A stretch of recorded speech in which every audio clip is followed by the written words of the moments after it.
വേഗം വരുന്ന നമ്മളുടെ കർത്താവായ യേശുക്രിസ്തുവിൻ്റെ തന്നെ നാമത്തിൽ എല്ലാവർക്കും സ്നേഹവന്ദനം. യഹോവയെ രക്ഷിക്കണമേ, ഭക്തന്മാരില്ലാതെ പോകുന്നു, വിശ്വസ്തന്മാർ മനുഷ്യപുത്രന്മാരിൽ കുറഞ്ഞിരിക്കുന്നു. സങ്കീർത്തനം 12:1. ഇത് ദൈവത്തോടുള്ള ദാവീദിൻ്റെ നിലവിളിയാണ്. ധാർമ്മിക നിലവാരം ഏറ്റവും അധപ്പതിച്ച കാലഘട്ടം. കപടഭക്തി വർദ്ധിച്ചിരിക്കുന്നു. ഭക്തന്മാരും വിശ്വസ്തന്മാരും ഭൂമിയിൽ കുറഞ്ഞു പോയിരിക്കുന്നു. കൂട്ടുകാർ പോലും പരസ്പരം വ്യാജം സംസാരിക്കുന്നു.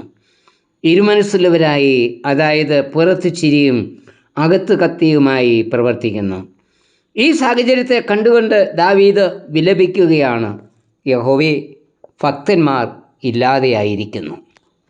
വാസ്തവത്തിൽ ഇന്നത്തെ അവസ്ഥയും ഇത് തന്നെയല്ലേ? സുവിശേഷ വേലക്കാരും സുവിശേഷ വേലയും വർദ്ധിച്ചിരിക്കുന്ന ഒരു കാലഘട്ടത്തിലാണ് നാം ജീവിക്കുന്നത്. എവിടെയും ആത്മാവിൽ അഗ്നിമഴ പെയ്യിക്കുന്ന സന്ദേശമാണ് കേൾക്കുന്നത്.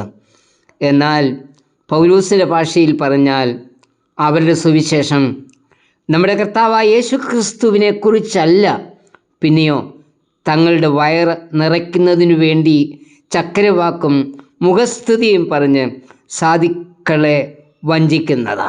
റോമർ 16:18. ഫിലിപ്പർ 3:19 പറയുന്നത് അവരുടെ ദൈവം വയറ്, ലജ്ജയായതിൽ അവർക്ക് മാനം തോന്നുന്നു, അവർ ഭൂമിയിലുള്ളത് ചിന്തിക്കുന്നു. അതായത് സുവിശേഷം പറയുന്ന പലരിലും ഭക്തി നഷ്ടപ്പെട്ടിരിക്കുന്നു. തന്മൂലം അനീതിയും അക്രമവും അഴിമതിയും കൈക്കൂലിയും അധാർമിക പ്രവൃത്തികളും വർദ്ധിക്കുകയും എളിയവർ പീഡിപ്പിക്കപ്പെടുകയും ചെയ്യുന്നു. ഭക്തന്മാരും വിശ്വസ്തന്മാരും കുറഞ്ഞു പോകുന്ന ഒരു കാലഘട്ടമായി നമ്മളുടെ നാളുകൾ തീർന്നിരിക്കുകയല്ലേ? ഇത്തരുണത്തിൽ എന്താണ് യഥാർത്ഥ ഭക്തി എന്നും ആരാണ് യഥാർത്ഥ ഭക്തനെന്നും നമുക്ക് ചിന്തിക്കാം. സദൃശവാക്യം 16:6 വായിക്കുന്നത്, യഹോവഭക്തി കൊണ്ട് മനുഷ്യർ ദോഷത്തെ വിട്ടകലുന്നു. അതായത് ദോഷത്തെ വിട്ടകലുന്നവനാണ് യഥാർത്ഥ ഭക്തൻ. ദോഷത്തോട് അകന്നു നിൽക്കുക. സർ ഐസക് ന്യൂട്ടൻ്റെ ജീവിതവുമായി ബന്ധപ്പെടുത്തി ഒരു സംഭവം ഓർപ്പിക്കട്ടെ. ക്രൈസ്തവ രാജ്യമായ ഇംഗ്ലണ്ടിൽ ഒരു പാർലമെൻറ്റ് സീറ്റിനു വേണ്ടി പോലും 5000 പവൻ വരെ കൈക്കൂലി കൊടുക്കേണ്ടിയിരിക്കുന്ന ഒരു കാലം. സർ ഐസക് ന്യൂട്ടൻ അന്ന് അവിടുത്തെ കോയിൻ നിർമ്മിക്കുന്നതിൻ്റെ ചുമതലയിൽ ഉള്ള ആളായിരുന്നു. പുതിയ ചെമ്പുതുട്ടടിച്ചതിൽ കാണിച്ച കാര്യക്ഷമതയ്ക്കു വേണ്ടി ഒരു ബോണസായി 6000 പവൻ പാരിതോഷികം നൽകണമെന്ന് അഭിപ്രായപ്പെടുന്ന ഒരു പ്രമേയവുമായി ഒരാൾ അദ്ദേഹത്തെ സമീപിച്ചു. ഏത് പേര് നൽകിയാലും അത് കൈക്കൂലിയാണ് എന്ന് പറഞ്ഞ് ന്യൂട്ടൻ അത് നിഷേധിച്ചു. എത്ര വാദിച്ചിട്ടും ഐസക് ന്യൂട്ടൻ അതിന് വഴിപ്പെടുന്നില്ല എന്ന് കണ്ടപ്പോൾ ഈ കാര്യം ഒരു വലിയ പ്രഭയാണ് പറഞ്ഞയച്ചത് എന്ന് വന്നയാൾ ന്യൂട്ടനോട് പറഞ്ഞു. അതിന് ന്യൂട്ടൻ്റെ മറുപടി, ആ വലിയ പ്രഭി തന്നെ ഈ കാര്യവുമായി എൻ്റെ അടുക്കൽ വന്നിരുന്നുവെങ്കിൽ ഞാൻ അവരെ ആട്ടി പുറത്താക്കുമായിരുന്നു എന്ന് ചെന്ന് പറയൂ എന്നായിരുന്നു. എത്ര ദുഷിച്ച അന്തരീക്ഷത്തിലും ദോഷത്തെ വിട്ടകന്ന് ജീവിക്കുവാൻ കഴിയുമെന്ന് ന്യൂട്ടൻ്റെ ഈ പ്രവൃത്തി തെളിയിക്കുന്നു.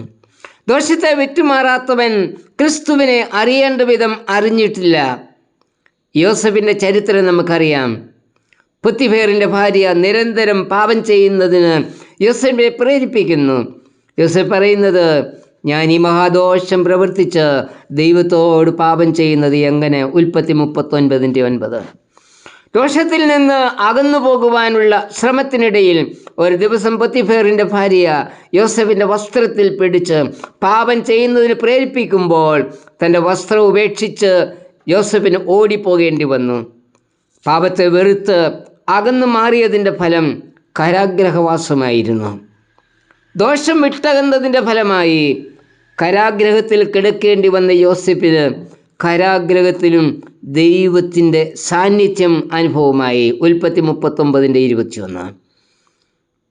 ദോഷത്തിൽ നിന്ന് അകന്നു നിൽക്കുന്നവരോടുകൂടി കർത്താവ് ഉണ്ടായിരിക്കും. ലോത്തിനോട് കർത്താവ് പറയുന്നത്, സൊദോമിൻ്റെ പാപത്തിൽ നിന്ന് ഓടിപ്പോക, തിരിഞ്ഞു നോക്കരുത്. ഉൽപ്പത്തി 19:17. ദോഷത്തിൽ നിന്ന് അകന്നു നിൽക്കുക മാത്രമല്ല, ദോഷത്തിലേക്ക് നോക്കുക പോലും ചെയ്യരുത്. യാക്കോബ് നമുക്ക് നൽകുന്ന ഉപദേശം, പിശാചിനോട് എതിർത്ത് നിൽപ്പീൻ, എന്നാൽ അവൻ നിങ്ങളെ വിട്ട് ഓടിപ്പോകും. യാക്കോബ് 4:7. കർത്താവ് നമ്മോട് പറയുന്നത്, പാപം ചെയ്യുവാൻ നിന്നെ പ്രേരിപ്പിക്കുന്നത് നിന്റെ കണ്ണോ കാലോ കയ്യോ ആകുന്നുവെങ്കിൽ അതിനെ ചൂഴ്ന്നെടുത്തും വെട്ടിയെടുത്തും എറിഞ്ഞു കളക എന്നാണ്. മത്തായി 5:29-30. എറിഞ്ഞു കളക എന്നതിൻ്റെ അർത്ഥം പാപത്തോടെ എത്രയും അകന്നു നിൽക്കുക എന്നാണ്. യാക്കോബ് 1:27 ഭക്തി എന്നത് അനാഥരെയും വിധവമാരെയും അവരുടെ സങ്കടത്തിൽ ചെന്ന് കാണുന്നതും ലോകത്താലുള്ള കളങ്കം പറ്റാതെ തന്നെത്താൻ സൂക്ഷിക്കുന്നതുമാകുന്നു. ലോകം പാപത്താൽ മൂടിയിരിക്കുന്നു, എങ്കിലും ഭക്തൻ പാപത്തിൽ നിന്ന് അകന്നു നിൽക്കുന്നു. കർത്താവേ, പാപത്തോട് അകന്നു നിൽപ്പാനും വായി കടിഞ്ഞാണിട്ട് സൂക്ഷിക്കുവാനും എന്നെയും സഹായിക്കണമേ. ആമേൻ. വിശ്വസ്തൻ